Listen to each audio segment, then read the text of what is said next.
I like equating my spiritual awakening to a psychotic break as much as the next tasteless cynic, but there's a rumor going around that all religion is psychosis, or at least all religion is somewhat psychotic. There are a couple quotes about this. One quote, this one by Robert M. Persing, reads, "If one person suffers from a delusion, it is called insanity. When many suffer from a delusion, it is called a religion." And another one reads, "If you tell people you talk to God, they'll think you're religious. But if you say God talks to you, they'll think you're crazy." That one I saw attributed to Robert Fulghum. The sentiment in general is not unusual in atheist circles. Even atheists that engage in ritual or have religious practices can have this particular prejudice. So yes, talking to God is fine. God talking back is apparently not. Or at least that's what the atheists think. But I'm here to say that even if your God talks back, even if gods don't exist and your God talks back, you're probably not psychotic. And people who say you are just don't understand how the brain works. I'm oversimplifying things quite a bit, but the brain has two basic modes of operation. One is receptive and observes the environment. The other is projective and takes stuff our brains expect or imagine and floats that all around our awareness. When we sleep, it's almost 100% in projection mode. Our mind makes up everything we encounter while paralyzing our limbs to keep us from getting into trouble while it rests and restores our body and our mind alike. While our dream can make up things to explain things going on in the outside world so that we're not distracted by it, it doesn't try to render what's going on accurately. It just makes stuff up because we shouldn't be reacting to the world when we're asleep. Everything comes from inside, or in some cultures, everything's in spirit as opposed to in the flesh. Which interpretation you like is up to you. I don't care, but psychologically speaking, it's considered projection from the brain. The tricky thing is that when we're awake and we're in the other mode, most of what goes on is still a projection of our brains. At least our current theory about brains is that they perceive the world by projecting what they expect the world to be into our conscious awareness. It kind of constructs the world around us. And it only changes that projection when sensory input says that something unexpected is there. Basically, our brain pumps out what it expects to be there, and if it notices something doesn't quite line up, it corrects that as soon as possible when we're awake. That's the difference between sleeping and waking, is that when we're awake, our brain is caring about the external world from more than a desire to excuse it and keep us asleep. Because our brains consider the external environment when we're awake, that means we can find food, we can keep ourselves safe, we can find threats and get away from them or destroy them. And that makes us a lot better at actually meeting our needs and protecting ourselves when we're awake. So that's what brains do. Still a lot of projection, still a lot of our assumptions being thrown everywhere, which is why when you're looking for an object you've lost, you can sometimes find it right in front of your face where you never expected it. So, wakefulness, influenced strongly by environment and attempting to render the environment approximately. When we're asleep, anything goes. Anything can happen. You can be anything, you can do anything. Especially if you're a lucid dreamer and you can control it, you can really do and be anything. And it feels just as real as the real world. Or at least it does for me. I have heard that varies. But there are middle grounds between wakefulness and sleeping. Hypnopompic and hypnagogic states are the states just before we fall asleep and just after we wake up. When we're in hypnagogic or hypnopompic states, we're often half in and half out of dreaming, half in and half out of the world. And that means that for about 15 minutes after we wake up and about 15 minutes before we actually fall asleep, it's perfectly normal to hallucinate. We think they happen because the full-on wild projection of dream states gets muddled up with waking awareness. When the wires cross between those two states, as is common when we're drifting asleep or just waking up, hallucinations can happen, and it can be healthy for hallucinations to happen. Religion, and spiritual practices in particular, are special because they often try to put us into states of mind, into brainwave patterns that more closely reflect those just waking and just sleeping states. Even types of art can create similar brain states for some people. And because we're entering a weird brain state that's a bit closer to when we're asleep while we're awake, we can also experience hallucinations and sudden insights when we enter into those sorts of spiritual and meditative states. Trances help us get in touch with the parts of ourselves that are more creative about rendering our environment. as long as these states are entered deliberately, or at least predictably, exited more or less at will, and give aid and wisdom rather than causing distress or sowing strife or drumming up danger. Engaging in natural, spiritual, and religious practices that evoke hallucinatory experiences is perfectly healthy. Do some religious people push too hard, break their brains, and get actual psychosis? Yes, that definitely does happen. Spiritual psychosis is real. But it's also pretty rare. Especially ordinary, casual religious people will rarely have any kind of psychosis caused by their religious practice because they're not pushing on it so hard that their brain's going to go, okay, we're just going to mix the states of sleeping and awake and have random stuff everywhere for you right now. No, they're just dabbling. And if you're just dabbling, you're not going to get the effects caused by excessive practice, which is potentially spiritual and religious psychosis. When spiritual psychosis does happen, it causes the same problems we see in actual psychosis. It's uncontrolled, it can involve distressing experiences, it can create dangerous ideas, and it can generally reduce function by confusing the line between what is real and what is hoped for, between what exists and what is feared. But the trick is, when mainstream religions cause religious and spiritual people to have those effects, to have symptoms more closely resembling actual psychosis and not what atheists claim is psychosis, they're diagnosed with psychosis.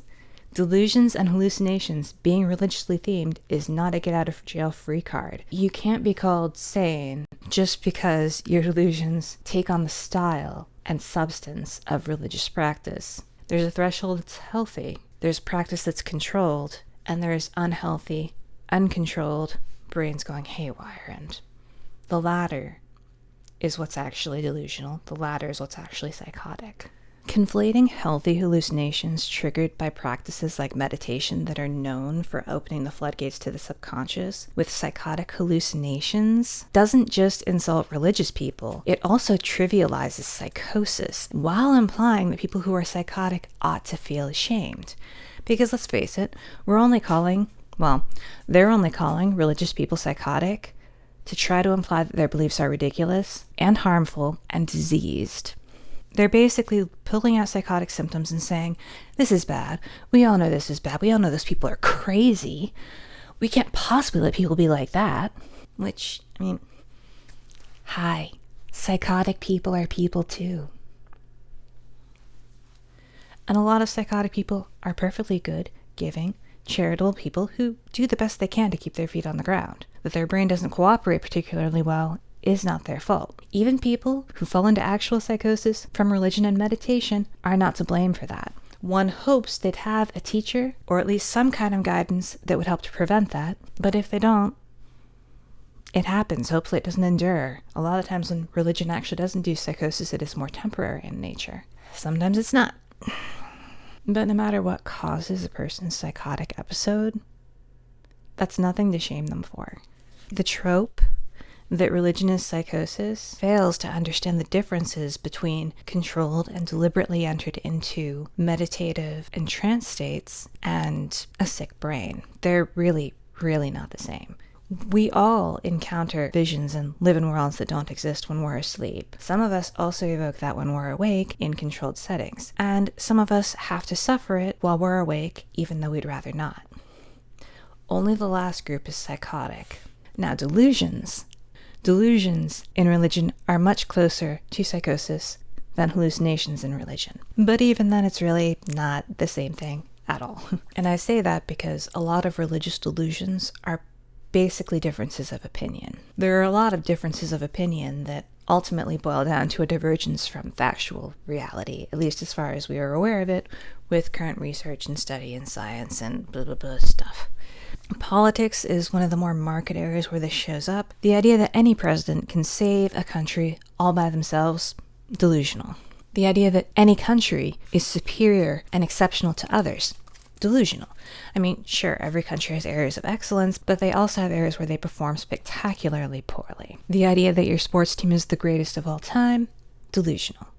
Probably. I don't actually know sports My point is, we all have counterfactual beliefs, and we all have opinions that differ from the opinions of others, and we're very often very passionate about those differences, especially when it comes to things that we define ourselves by. We can be very vehement about these views that may or may not reflect reality in an objective sense. Believing your religion is exceptional, believing that your religion picks out the people who choose to adhere to it, isn't any more delusional than thinking your favorite movie is the most fantastic thing that's ever been made and nothing will ever measure up no matter how hard it tries. It's the same emphatic adherence to something that may or may not warrant that degree of enthusiasm. Believing a culture was chosen by God isn't any more delusional than believing an ancient king or emperor was a genius surpassing all others. I mean, how often do we hear that about Marcus Aurelius? The difference between assenting to chosen people cultural narratives and grandiose delusions that are actually psychotic is that grandiose delusions sidetrack your life. They make functioning in the world more difficult.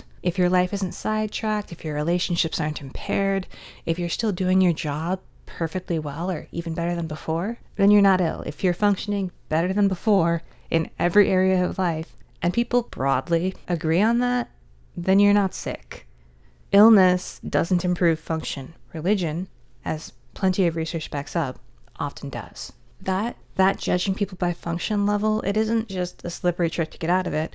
It's actually a foundational principle in psychology. If your ease has not been distressed or disabled, then you're not diseased.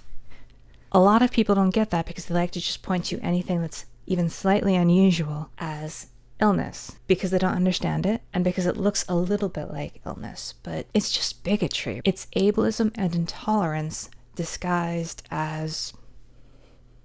what are they trying to disguise themselves as? Being intelligent? Discerning? It's ridiculous. I'll say it once again. If your happiness, safety, and productivity aren't impaired or endangered by what you believe or do, then you aren't ill. Not mentally, anyway. You may well want to keep an eye on what you're experiencing, especially if those experiences are atypical, if you actually have visions or if you actually feel your body overtaken and guided around sometimes. Definitely keep an eye on it. Even tell your healthcare professionals. They can help you sort out what's what. But if your actions and your beliefs aren't making your life less rich, less productive, and less pro-social, you're almost certainly fine. Psychosis is debilitating. If you're not debilitated in any way, then you're not psychotic. Now, one of the things about psychosis is that you can often feel like you're not being harmed by your hallucinations and by your delusions when you actually are. But that's why it's good to seek external opinions on how you're doing as well. Most religious people honestly don't have anything to worry about. Even most mystics who will have visions, who may even encounter gods themselves, are usually perfectly sane. Grandiose delusions, particularly once they pass a certain threshold, could impair a person's life and their ability to relate to others, however. Again, this is often pushed to an actual extreme in clinical psychosis. Delusions of reference are a good example here. That's when you encounter random information or someone says something or you hear a song or watch a TV show and you think that everything you're seeing is directly talking about or communicating with you. The whole world becomes about you, secret messages to you, guidance to you, commentary on you. And that's obviously problematic. And yes, religious people do occasionally get into these sorts of situations. It's not hard to see with people who are obsessed with the end times, for example. A lot of that can actually skew into psychotic territory, though it's usually just hovering along the border. Basically, if you're seeing everything around you as personally significant and potentially predictive information discussing your future greatness or peril, or the whole world's future greatness or peril, instead of just natural objects or facts that probably don't have anything to do with you or those issues you're obsessed with, then you may have reason to be concerned at that point. It's worth looking into. But without that, you're probably fine. Not every weird belief is insanity. I know they can sound the same, especially if you don't actually understand psychosis and have just read a symptom list and assumed what it meant. Language makes these things sound similar. But if you have any experience of how psychosis actually works, whether that comes from having experienced psychosis or been close to people with psychosis, you'll never mistake ordinary religious beliefs as psychosis. They look completely different. They compel and encourage completely different behavior. One generally helps you help people, and the other one generally causes damage, either to you or to people you care about. And only one of those is an illness. If you believe that all religion is psychosis, even just a really mild form of psychosis, your logical fallacy is false equivalence. This particular mistake is often rooted in disingenuousness. A lot of atheists are either religiously traumatized or arrogant about their new belief system being so much better and so much more accurate than their old belief system, and that can lead to them thinking that people who have belief systems that they used to have, or have belief systems that they think are just crazy, as, well, crazy, once again. But that's just hubris. It's arrogance. It's people who know nothing about psychosis diagnosing a serious mental illness in the majority of the population. That should make us question their mental health, not the majority of the world's mental health. If you've done this, if you've said that religion is basically psychosis, or religion is a little bit psychotic every time, or at least most of the time, you really need to study psychology a little bit more. You need to learn more about what you're talking about, because you're belittling and degrading huge chunks of the population. You're belittling and degrading religious people, and you are trivializing a serious disease that is actively disabling when it does exist. Neither half of that is cool. All right, that's all I've got. Do what thou wilt shall be the whole of the law. Love is the law, love under will. And no, being a smug idiot is not part of doing your true will. I don't care who you are. Be better.